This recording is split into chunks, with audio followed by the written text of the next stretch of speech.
Comment les membres du Destiné auraient pu rentrer sur la Terre? C'est sûrement une des questions qui me reste en tête depuis plusieurs années. Et vers la fin du récit, on commence à avoir plusieurs pistes qui auraient pu permettre leur retour sur Terre. Et techniquement, ça a eu lieu une fois, et pour une seule et unique personne. Tout d'abord, ils auraient pu ouvrir un vortex depuis une étoile, même si ça crée plusieurs problèmes de taille, car dans le cœur d'une étoile, il est dur de prévoir la condition de celle-ci. Et la moindre éruption ou perturbation peut causer des instabilités dans le vortex. Qu'est-ce qu'il y a? Le vortex est trop instable.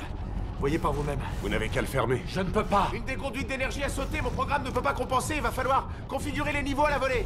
Oui, Ali, c'est ce que je suis en train de faire. J'y suis presque. Ce qui, au mieux, vous renvoie quelques 2000 ans dans le passé, ou dans la pire des situations, c'est la mort. Oh non, il n'y a aucun doute que nous serions tous morts si je n'avais pas mis en place quelques garde-fous, vous voyez? Mais j'ai tout de même laissé le système d'alarme se mettre en route normalement, pour que ça fasse plus vrai. Ça a fait son effet.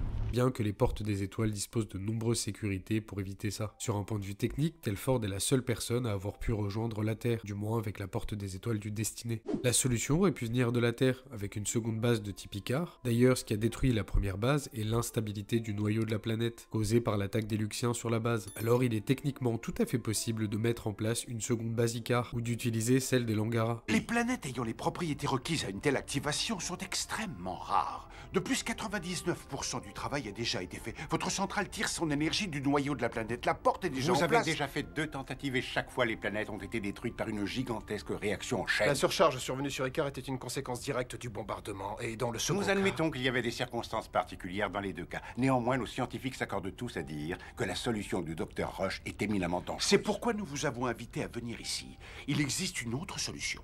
D'ailleurs, petit aparté à ce sujet, dans l'épisode Passage en Force, saison 2, épisode 15, la base que les Terriens essayent d'infiltrer est sur la planète natale de Jonas Queen. Mais pour en revenir au sujet, ce voyage aurait été dans un sens unique, enfin du moins dans un premier temps. Ça aurait permis de remettre le Destiné en état, ce qui aurait à terme, après plusieurs années de travaux, permis aux membres du Destiné de rentrer sur la Terre. Ça peut aussi venir d'un poseur de porte. On sait que les poseurs de porte ont de l'avance sur le Destiné, mais pas énormément. C'est un des éclaireurs envoyés avant le Destiné pour déposer les portes des étoiles sur diverses planètes et recueillir des informations. Celui-ci a dû subir une panne de ses systèmes pour que nous arrivions à le rattraper. Mettre la main sur un poseur de porte aurait pu permettre l'ouverture d'un vortex vers la Terre. On a vérifié, revérifié et re-revérifié histoire d'être Le vaisseau vraiment sûr. éclaireur a des réserves d'énergie assez conséquentes. Qu'est-ce que ça signifie? En couplant la puissance des condensateurs des 2 vaisseaux, on pourrait alimenter la porte et rentrer.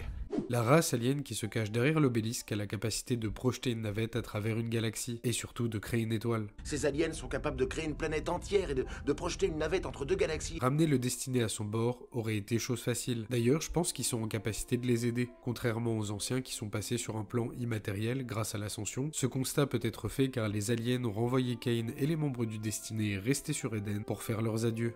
Et vu que ça va dans la continuité du récit, arriver au terme du voyage aurait pu être la clé du retour vers la Terre. Le Destiné est la clé qui ouvre la compréhension du temps et de l'espace. Il permettrait même d'en prendre le contrôle selon une légende de la Voie lactée. Ça donne une énorme puissance. Digne des anciens avec l'ascension. Ils peuvent tout contrôler, le temps comme l'espace et... Comment ça? Vous croyez que le Destiné est capable de tout cela? En réalité, je n'en sais rien. Le Destiné récupère des pièces du puzzle qui composent l'univers. C'est pour ça que ces informations sont si importantes et que certaines races comme les Nakai veulent en prendre le contrôle. Arriver à cette destination finale d'où le signal de création de l'univers a été émis aurait changé la vision même du récit de Stargate. Merci d'avoir regardé cette vidéo qui s'inscrit dans le calendrier de l'Avent. Une vidéo par jour jusqu'au 24. Si ça vous intéresse, vous pouvez les retrouver dans une playlist dédiée. Il y a aussi le Discord et la chaîne YouTube en description. Merci aux tipeurs pour leur soutien et à vous d'avoir regardé cette vidéo. À demain 10h.